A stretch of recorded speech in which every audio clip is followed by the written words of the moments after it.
will run, I will climb, I will soar. I'm undefeated, oh. Jumping out of my skin, pull the cord. Yeah, I believe it. Oh, the past is everything we were. Don't make us who we are. Magic Tree House, Mummies in the Morning.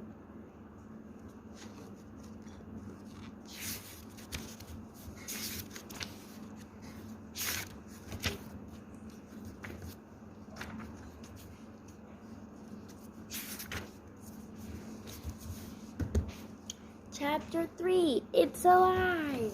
Where did he go? Said Jack.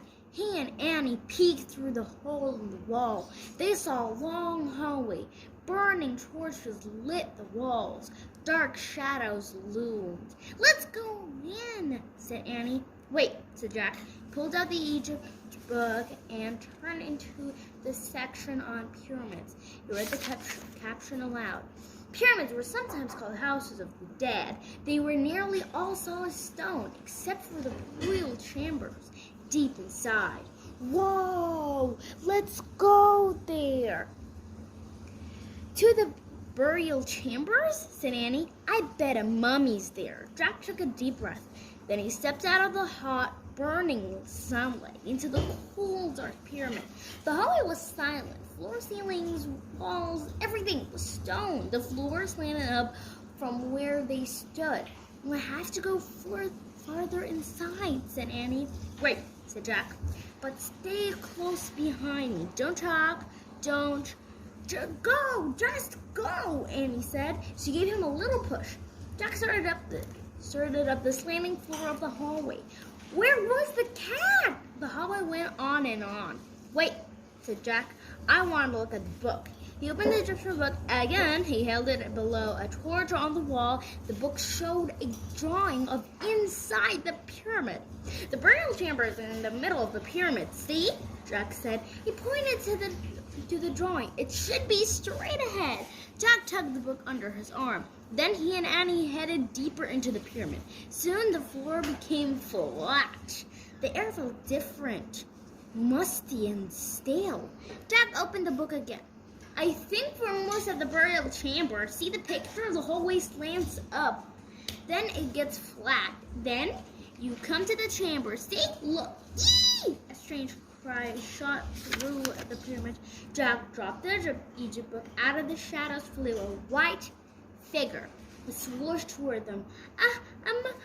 Mummy, Jack thought. It's alive! And he shouted. Chapter 4, Back from the Dead. Jack pulled Annie down.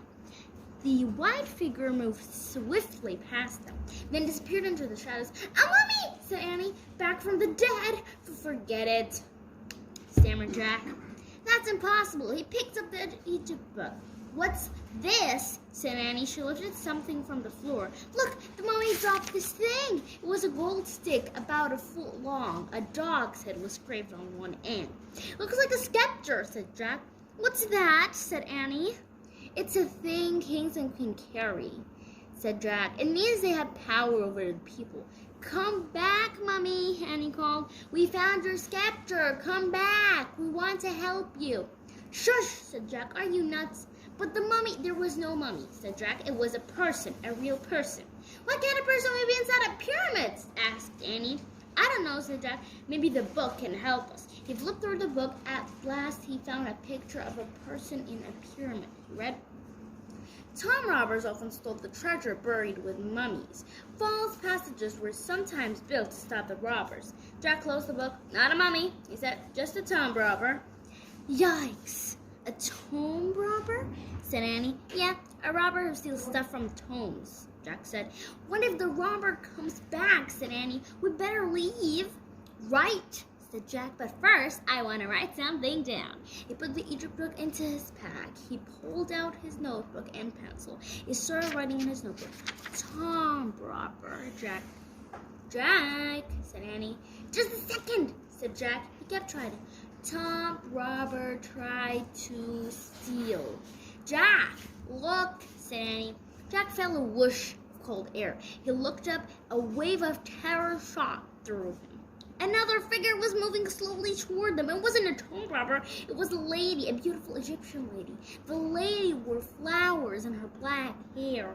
A long white dress had many tiny pleats. Her gold jewelry glittered. "Here, Jack," Annie whispered. "Give her this." She handed him the gold scepter. The Egyptian lady stopped in front of them. Jack held out the scepter. His hand was trembling. He gasped. The scepter passed right through the lady's hand. She was made of air. Chapter 5, The Ghost Queen. "A ghost," Annie whispered. Jack could only stare in horror. The ghost began to speak.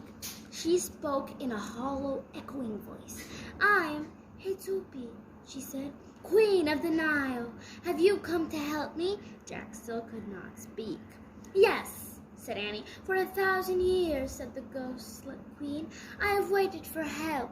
Jack's heart was pounding so hard he thought he might faint. Pew, pew, pew, pew. "Someone must find my book of the dead," she said. "I needed to go back to the next life." "Why do you need the book of the dead?" asked Annie. She didn't sound scared at all. "It will tell me the magic spells I need to get through the underworld," said the ghost queen. "The underworld?" said Annie. "Before I journey on to the next life, I must pass through the horrors of the underworld." "What kind of horrors?" asked Annie. "Poisonous snakes," said the ghost queen. "Lakes of fire, monsters, demons." "Oh." Annie stepped closer to Jack. "My brother had the book of the dead, so Tom Rover will not steal it," said the ghost queen. "Then he carved this secret message on the wall telling you how to find it." She pointed to the wall. Jack was still in shock. He couldn't move. "Where?" asked Annie. "Here." She squinted at the wall. "What do these tiny pictures mean?" The ghost queen smiled sadly. "Alas, my brother forgot my strange problem. I cannot see clearly which is close to my eyes. I have not been able to read his message for thousands of years." "Oh, that's not strange," said Annie. "Jack has the same problem. That's why he wears glasses, you know." Ghost queen stared in wonder at Jack. "Jack, lend her your glasses," said Annie. Jack took off his glasses. He held them out at the ghost queen. She backed away from him. "I cannot wear your glasses, Jack," she said. "As you can see, I am made of air." "Oh, I forgot," said Annie. "But perhaps you will describe the hieroglyphics on the walls." "What?" said Annie. "Hieroglyphics," said Jack, he finally finding his voice. "It's the Egyptian way of writing. It's like writing with pictures." The ghost queen smiled at him. "Thank you, Jack," she said. Jack smiled back at her. He put his glasses on, then he stepped toward the wall and took a good long look. "Oh man," he whispered. Chapter 6, The Writing on the Wall. Jack and Annie squinted at the pyramid's wall. A series of tiny pictures was carved onto the stone. "There are 4 pictures here," Jack told the ghost queen. "Describe them to me, Jack, one at a time." "Please," she said. Jack studied the first picture. Okay, he said, "The first one is like a zigzag." He made a zigzag in the air with his finger. Pew, pew, pew. "Like stairs?" asked the ghost queen. "Yes, stairs," said Jack. "Just like stairs," she nodded. "That was easy enough." Jack thought. He studied the second picture. The second one has a long box on the bottom. He drew it in the air. The ghost queen looked puzzled. "With 3 things on top, like this." Annie, she drew squiggly lines in the air. The ghost queen still seemed puzzled. "Like a hat?" said Jack. "Hat?" said the ghost queen. No, more like a boat," said Annie. "Boat," said the ghost queen. She sounded excited. "Boat." Jack took another look at the wall. "Yes, it could be a boat," he said. The ghost queen looked very happy. She smiled. "Yes, of course," she said. Jack and Annie studied the next picture.